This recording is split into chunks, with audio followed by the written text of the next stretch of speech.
Siin peres on 5 lemmiklooma. 16-aastane kass Garfield, 10-aastane taks Musu ja 3 Hispaania jahikoera. 3-aastane beige Galgo Bodengo Marina ja 2 Galgot, musta seljaga 4-aastane Lola ja uusimelanik hallide laikudega 7-aastane Flamenca. Nii kui tuleb keegi võõrast, siis on ta meil terve aeg selline. Aga kas mehi kardab rohkem või? Nad kõik kardavad mehi rohkem, sest jahimehed on ju mehed. Ja need, kes neile liiga teevad, on ikkagi mehed. Kardavad kohutavalt, jah. Flamenca on siin olnud 1,5 kuud ja väriseb võõraste tulles silmnähtavalt. Rahunev veidi vaid Kristi selja taga.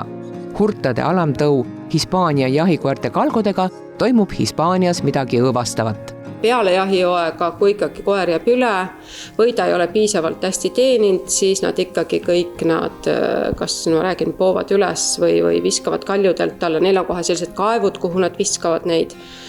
Või siis murravad käppasid, seovad puude külge, et nad koju ei saaks tulla. Mida piinarikkamalt koer sureb, seda parem on järgmisel aastal jahiõnn, usuvad sealsed jahimehed ja kuuletuma sunnitakse neid peksuga.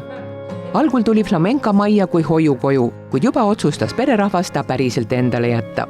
Kuna ta on nii suurte hirmudega, et ei taha teda saata kuskile kellegi juurde veel koju. Seda kõike uuesti nagu algusest peale üle elama. Aga ta muidu hästi sõnakuulelik on, tuleb kutsumise peale tuppa. Tegelikult nad on kõik hästi sõnakuulelikud koerad.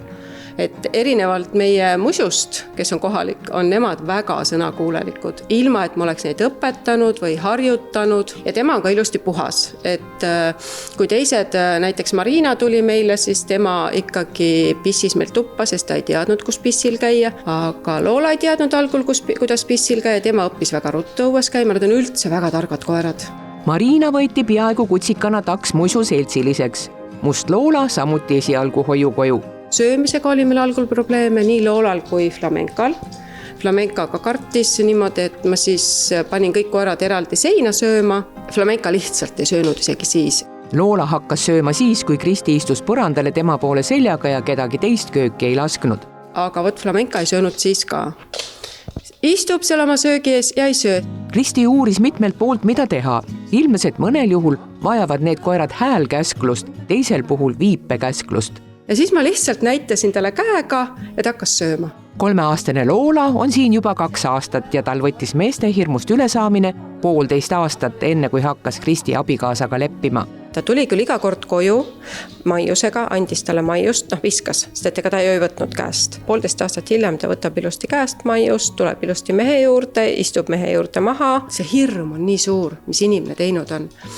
Et näiteks tänavale, kui me läksime, siis ma Loolat pidin kõigepealt õpetama üleüldse inimestega hakkama saama.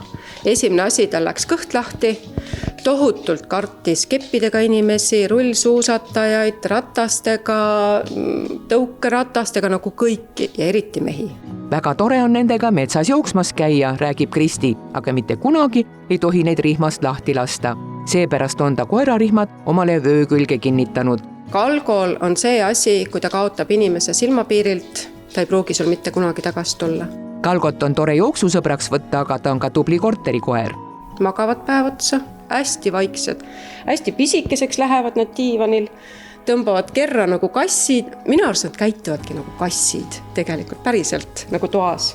Kogu loomapidamine siin peres sai alguse, kui 16 aastat tagasi sündinud tütar rääkima õppis ja koera nurus ning vanemad läksid varjupaika taksikoera võtma. Aga kahjuks oli varjupaik karantiinis koerte osa.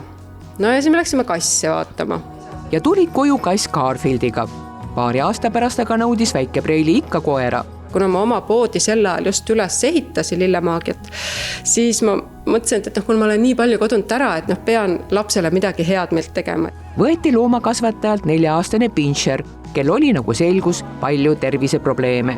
Ja siis ma leidsin, et ma ei võta mitte kunagi, mitte ühegi kasvataja käest koera. Elas ta meil väga hästi, mingisugune 5-6 aastat, tuli 4-aastasena. Ühel hetkel vajas uut kodutaks, kelle perenaine pidi hooldekodusse minema. Nii jõudis eelmistele seltsiks praeguseks 10-aastane Musu. Kui Pinscher suri, hakkasid abikaasa ja tütar jälle rääkima, et Musule on vaja sõpra. Siis tuligi see, ETV-s oli see Galgole kodu saateklipp. Ja mul abikaasa ütles, et nüüd on see hetk, kus me võtame teise koerad. Kristi ei jõua Galgosid ära kiita. Nad on õrnad ja tasakaalukad, tugeva tervisega, kuulekad, ideaalsed perekoerad. iialgi ei hammusta, hauguvad harva ja neil ei ole koerale iseloomulikku lõhna. Eestisse saabuvad kalgod peamiselt Soome ühingu kaudu. Ja siis Eesti Kalgole Kodu kaudu, et kui nüüd keegi tahab, siis Kalgole Kodu on see, kelle kaudu siis nagu saab endale võtta sellise armsa